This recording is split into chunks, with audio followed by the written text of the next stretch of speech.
ఇవి ఊహించి రాసినవి కావు, ఇంటర్నెట్లో కొట్టి రాసినవి కావు, ఏదో పుస్తకాలు చూసి రాసినవి కావు, అన్నీ కూడా నా అనుభవాలే.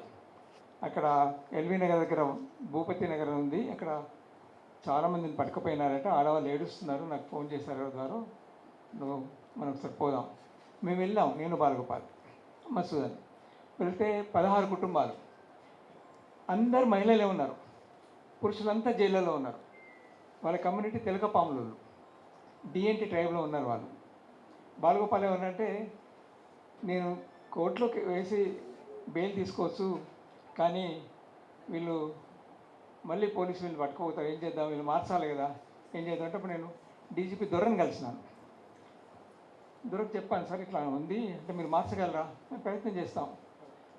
దినకర్ ప్రసాద్ ఫోన్ చేసి, అప్పుడు ఎస్పీ దినకర్ ప్రసాద్, జీవన్ అని వస్తుందో కొంచెం మంచి కార్యకర్త, నాకు బాగా పరిచయం, ఆయనతో మాట్లాడండి. వెళ్ళి దినకర్ ప్రసాద్ కలిసినారు, ఎందుకంటే ఆ ప్రాంతం ఆయన పరిధిలో వస్తుంది. ఇట్లా అనుకుంటున్నామంటే మీరు ప్రయత్నిస్తామని మీరు చేయగలరా, అలా పిక్ పాకెటర్స్ ఉన్నారు, ఆడదొంగలు, నేను ఆడదొంగలు అంటే తప్పట్టుకోదు, పర్సులు కట్ చేస్తారు.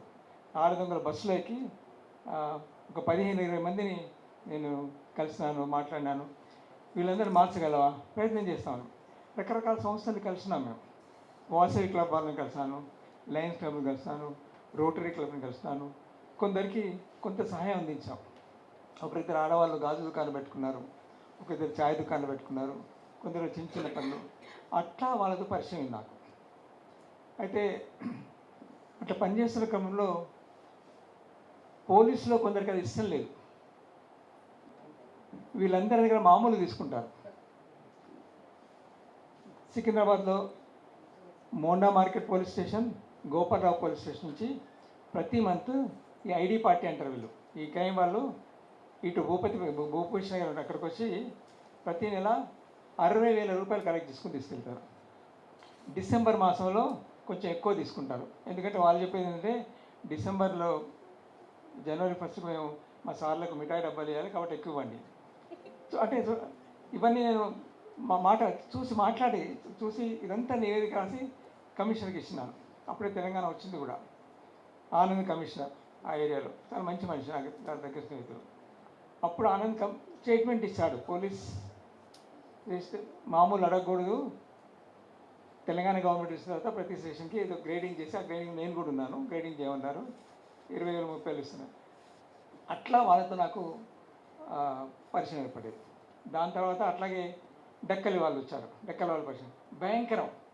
ఈ మాదిగల్లో చివరి దశలో ఉంటారు వాళ్ళు ఇప్పటికి గాడిద పాలు అమ్ముతారు. మీకు తెలుసో లేదో, డెక్కలి వాళ్ళు మాలవాడ నుంచి పోవడానికే వీల్లేదు, నడవడానికి వీల్లేదు. ఒకసారి నేను నల్గొండ దగ్గరకు వెళ్ళి పోతుంటే నాకు అబ్జెక్ట్ చేస్తాను, డెక్కలో రావద్దు మా దగ్గరికి, మా స్ట్రీట్లో పోదు. ఇప్పటికీ నేను 2-3 సంవత్సరాల కింద మాట చెప్తున్నా. వాళ్ళని రెగ్యులర్గా సూర్యాపేట దగ్గర ఒక 16 పోలీస్ స్టేషన్లో మీరు ఎప్పుడు వెళ్ళినా డెక్కల వాళ్ళు ఉంటారు. వాళ్ళు గాడిదలు పాలు అమ్ముతారు, గాడిదలు అమ్ముతారు కొంటారు, చిన్న చిన్న దొంగతనాలు ఎవరు చేసేవాళ్ళు కావచ్చు. వాళ్ళ మీద చాలా పనిచేయడం మొదలైంది. వాళ్ళ మీద రాయడం, తీసుకెళ్ళి హోమ్ సెక్రటరీ తీసుకెళ్ళి క్వశ్చన్ చేసాము, కొంత రిలీఫ్. అంటే ఇవన్నీ కూడా నా అనుభవాలు. అట్లాగే సఫాయి కర్మచారి విషయం 2004లో అనుకుంటా, 4లోనో 3లోనో ఇక్కడ ఓల్డ్ సిటీలో ఆగాపురాలు 2 మనుషులు డ్రైనేజ్లో పడి చనిపోయినారు. ఒకరు ముందు వెళ్ళారు, తర్వాత రెండో వెళ్ళాడు, నేను బాలగోపాల్ వెళ్ళాం. వాళ్ళకి నష్టపరిహారం ఇవ్వాలి. ఒక చిన్న కాంట్రాక్టర్, ఆయన నాకు తెలియదు సార్, మా పెద్ద కాంట్రాక్టర్ ఇంకా పెద్ద కాంట్రాక్టర్. మళ్ళీ వెళ్ళి కమిషనర్ కలిసినాం, ఓల్డ్ సిటీలో కమిషనర్ యాదగిరి, మా స్టూడెంటే. ఆయన మాకేం సంబంధం లేదు సార్ ఆ డెత్ తోటి, మేము కాంట్రాక్టర్కి ఇచ్చినాం, వాళ్ళు చనిపోయినారు, పని మేము ఇది ఇన్ని చేస్తున్నారు. వాళ్ళ సంగతి ఏంటి, డెక్కల సంగతి ఏంటి, రైల్వేల సంగతి ఏంటి, బైండ్ల వాళ్ళరాలు రావాల్సింది, బైండ్లతో కలిసి పనిచేస్తున్నాం. బైండ్లో అక్కడ ఇక్కడ ఇబ్రహీంపట్నం గ్రామంలో ఈ బైండ్ల అబ్బాయి ఒక మాదిగ అమ్మాయిని లవ్ చేసినాడు, తలకాయ తీసి మొత్తం దాచిపోయి కాలబెట్టేసింది. ఆ కుటుంబం నా దగ్గరికి వచ్చింది.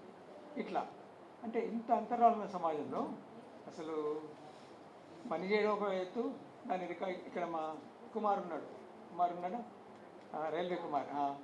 గత 5 సంవత్సరాలుగా ఇక్కడ ఒక పెద్ద భూస్వామి రియల్ ఎస్టేట్ వ్యాపారికి తన ఎకరం భూమి కాపాడుకోవడానికి పోరాటం చేస్తున్నాడు 5 సంవత్సరాలుగా. ఒక్కడే పోరాటం చేస్తున్నాడు. ఆయన దగ్గర పోయినాను, ఆయన గురించి రాస్తున్నాను, ఆయన గురించి పిటిషన్ ఇస్తున్నాను. ఇట్లా వీళ్ళంతా కూడా తను చెప్పినట్టుగా జీవించే హక్కు కోసం పోరాటం చేస్తారు. వాళ్ళకేం తెలియదు.